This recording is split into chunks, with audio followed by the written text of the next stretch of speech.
So I thought we'd go back to a story I wanted to keep an eye on, which is the Supreme Court decision to just hire a black woman, regardless black woman now. regardless of the competence of the person chosen. The important part is the blackest and the womanist. Has Candace Owens been appointed yet? No, unfortunately. Sadly. But there are a lot of memes about this, and let's load up this meme, for example. As you can see, Joe Biden's speech, "I have a dream that someday all Supreme Court nominees will be judged by the color of their skin, not the content of their character." So, wonderful speech. Unironically, his position. Yep. Ridiculous. We'll continue. We'll go to the next one, which is a lovely meme as well that I've seen floating around. Biden seen looking at paint color swatches to choose the next Supreme Court justice. Absolutely. However, this is also, of course, real. And if we continue, we go to the next link in which we can see CNN openly trying to defend Biden's decision on this. And this is Brian Stelter saying Fox News is attacking Biden because Biden wants it to be the blackest and the womanist. Oh no, Fox News has principles. Yes. Whoa. Because it's white identity politics. No, Biden's the one who expressly made this about identity politics. But you're saying, so you've got Biden's group there saying, well, we need the blackest and the womanist, identity politics only. And Fox News, as Brian Stelter says, are just looking for the best candidate for the job. Regardless of how black or woman they are. Brian Stelter going, if you're going by merit, you'll only get white men. Yeah, he's saying that a competence hierarchy is white ID politics. Yikes. Oof. All I'm going to say to that, Mr. Stelter, although apparently, I don't know, is he losing his job or stepping down like everyone else at CNN right now? He's probably about to get some allegations thrown against him, so we'll see. But also, if he makes the argument, and as many do in response to, well, why don't we just hire the best person for the job, that there's systemic advantage for whites in this community because they earn more or have higher rates of home ownership and all this, and therefore are privileged. But if you actually look at the system there, especially the United States, the groups at the top are Jews, Indians, and Asians. So, like almost everywhere. So if you actually ran Brian Stelter's view back into himself there, he's saying that the Republican position of competence hierarchy is Jewish identity politics. That is actually what Brian Stelter is saying there. Run with that, mate. Let's see how that goes. Yeah. Doesn't that expose the hatred within you? If you just change one word, suddenly we all realize what you're about. So moving on. Let's go to the next link here so we can see the other parts of the media and their frantic defense of Joe Biden. This one here. Amazing. Experts say framing affirmative action as anti-Asian bias is dangerous. Okay, it's not like... dangerous to who? I don't care what experts have to say Don't worry, anymore. man. The experts have said something. Oh, okay. I guess I just have to sort of rip my eyes out and ignore whatever they've shown me. Seriously, like, it's not like we've got documented evidence of Harvard doing this. Yeah, I mean, that's what they're referencing, that case. It's just, did you know affirmative action hurts Asians? Well, pointing that out is dangerous. Yeah. Dangerous to who? Dangerous to what? I mean, plenty of people have pointed out that affirmative action also helps black people, who they are mainly there to try and help in the first place, by putting them in positions where they don't maybe necessarily have the productive skills to match everybody else around them. Doesn't help them, hurts them. I think you were meant to say that. Oh, yeah, sorry. That you end up hiring people who are not made for this role and therefore fail, and then it looks like, well, this group can't perform. And you look at a place like Harvard and the immense standards that are sort of required to get into there, and you get somebody who maybe doesn't quite hit those standards, but is still better than everywhere else in the country, and you put them in just because of the colour of their skin, they're going to do worse than they would if they went into somewhere that was maybe more matching their skill set. The Harvard case does actually have the data on that. It's like 10 points higher dropout rate. Something ridiculous. Yeah, that's what it causes. It just causes people to drop out. Let's go into this article because I found it funny. And as you can see here, they listed off at the stop there saying, this is an old tactic in white supremacy's playbook and we should not allow it to succeed, one scholar said. Again, these scholars, I love how that term has become dirt. When you think about scholars in universities or the experts, you think of the critical race theorists now.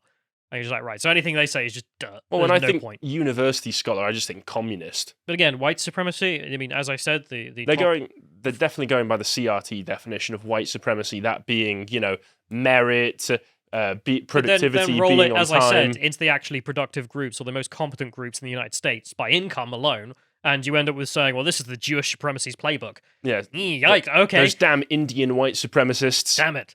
So they talk of the Harvard case in here, and they forget to mention Asians are leading that Harvard case, because it hurts their argument. They're not interested in that. Asian Americans have long benefited from affirmative action policies, they write. A study released by Georgetown University showed that if testing was used as a sole requirement in the admissions process, 21% of Asian American applicants who were previously admitted would no longer qualify. A separate 2016 study said that the removal of affirmative action rather would benefit white students overwhelmingly. Decode that for a minute. They're saying that Asians used to get a boost, and if we got rid of it now, whites as a group in total would get the biggest boost. Asians would still get a boost. They don't deny that, because now it's hurting them. So it's not that they wouldn't help them, it's just that the white group, being a larger group, would get a better boost. Like, right. You noticed how none of that has to do with morality? Yeah. We haven't actually addressed the point, which is the criticism from the conservatives and the liberals, Well- which is we don't like racial discrimination. You shouldn't be doing that in university applications. Well, the way that they're viewing it is that if particular groups that they don't think deserve it get a boost, then that is immoral in and of itself. I mean, the guy leading the Harvard case, we played the clip, I don't know if you've seen it, but he literally just says at the end of his interview with John Stossel, I don't want my kids growing up in a country where they're second-class citizens because of how they were born. It's their race. That Don't makes get sense twisted. to me. It's so simple. But moving on. Let's go to what I really wanted to talk about, which is Lindsey Graham. The hell is wrong with him? And this is where there's a divide within the Republicans, let's say, and it's just pathetic, and I thought we'd just talk about it for a minute. So this is Lindsey Graham saying he backs Biden's pledge to automatically pick a black woman, says it will make the court look more like America. And then the beagle there just being like, yeah, this is pathetic and embarrassing. Absolutely is. Totally is. And if we move forward, we've got a solution for Lindsay. Don't worry. Clarence Thomas has jumped in and go, don't worry, I've got you, bud. He now announces that he's the first black female judge serving on Supreme Court, self-ID, therefore allowing Joe Biden to nominate whoever he wants based on qualifications rather than novelty. Right, George there. So, just an idea for Clarence if he's got an afternoon and feels like being a woman. Well, that's on camera. that's the great thing about this. Imagine if, just for a laugh, he actually did this. What argument do they have against it? But even just, I mean, the Dems are insane, so who cares about them? But like Lindsey Graham for a minute, are you happy now? If he did this, would you be happy? Don't worry, he's representing... He's a trans woman, which is, as we all know, a real woman. Representing a part of the country that's currently not represented, Lindsay. Even more diverse. Moron. But let's go to his central argument, because that's just a short quote, so maybe they're taking him out of context. Just as an Axios article in which they try and defend his position here. And he says, quote, affirmative action is picking somebody not as well qualified for past wrongs. No. Affirmative action is picking someone based on immutable characteristics such as their identity groups. That's why it's affirmative action. Not because of they're underperforming. Michelle Childs is an incredibly qualified woman. There's no affirmative action component if you pick her, Lindsay said. No. The reason we call it positive discrimination, or at least that's the Newspeak version of it. It is obviously just racial discrimination. The aspect of it is not that she could be underqualified or equally qualified. If they're both equally qualified and you still pick the person who is the blackest and womanist, that's still affirmative action. By definition. Lindsay, you dunce.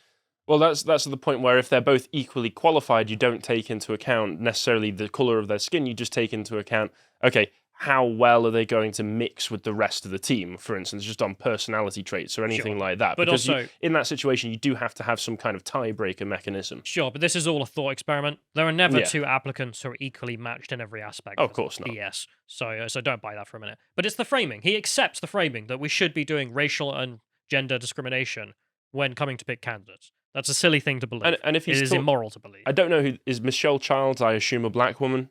I hope so. Otherwise, I can only assume so. Well, if she's so incredibly qualified, surely she should get it off that rather than the colour of her skin and her genitals. Why couldn't we do that, Lindsay? And one of his colleagues, Matt Gaetz, pointed out that this also doesn't make any sense, this obsession with black women because of representation, because they're not actually the most oppressed groups in the United States. I wonder who those are. Yeah, Matt Gaetz pointing out here, imagine telling a Native American that they haven't been oppressed enough to be considered by the Biden regime for a Ahsoka spot. Only black women.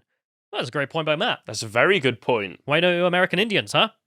No, it's not allowed. We need to ask Elizabeth Warren about this. This also puts Lindsey Graham as more left than he's in Tulsi Gabbard, a member of his opposite party. They should just switch at this point, let's be frank. Tulsi Gabbard condemns affirmative action. The article here on lotuseaters.com. Quote, Biden chooses Harris as his VP because of the color of her skin and sex, said Tulsi. Not qualification, and she's been a disaster. She's got a point. She's right.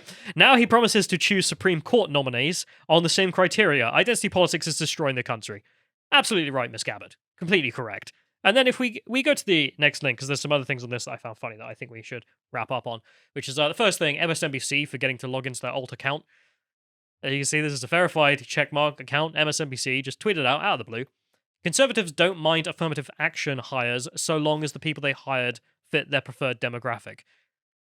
And then everyone was like, why the hell did you tweet that? That's not news. That's an opinion.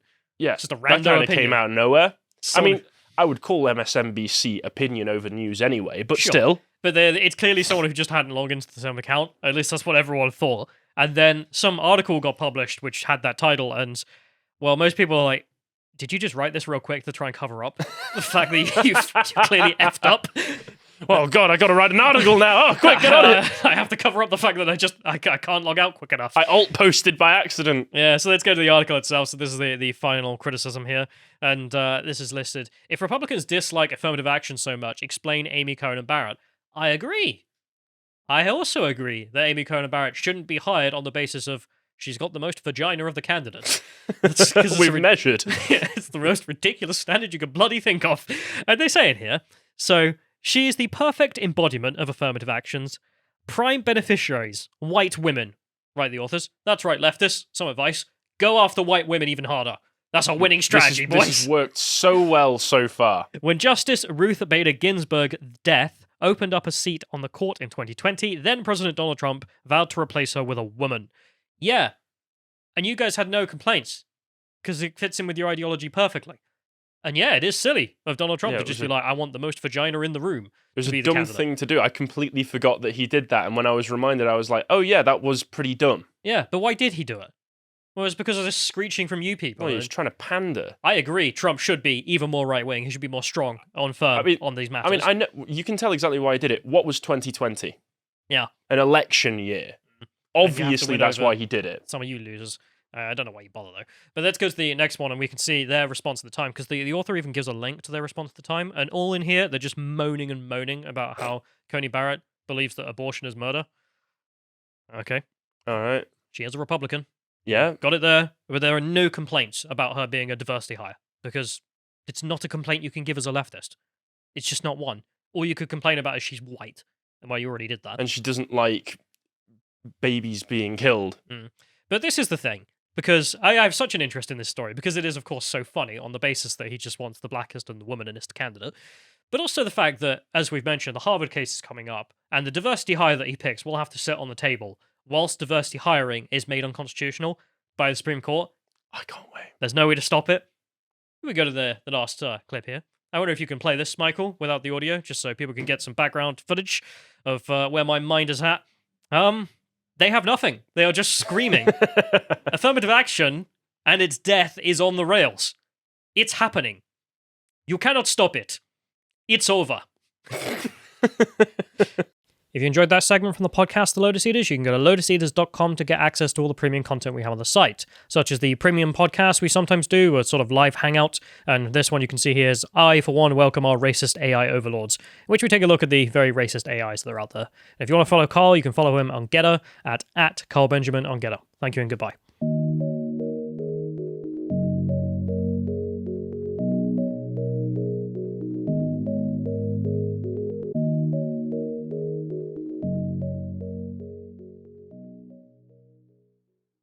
Do I? Oh, bugger.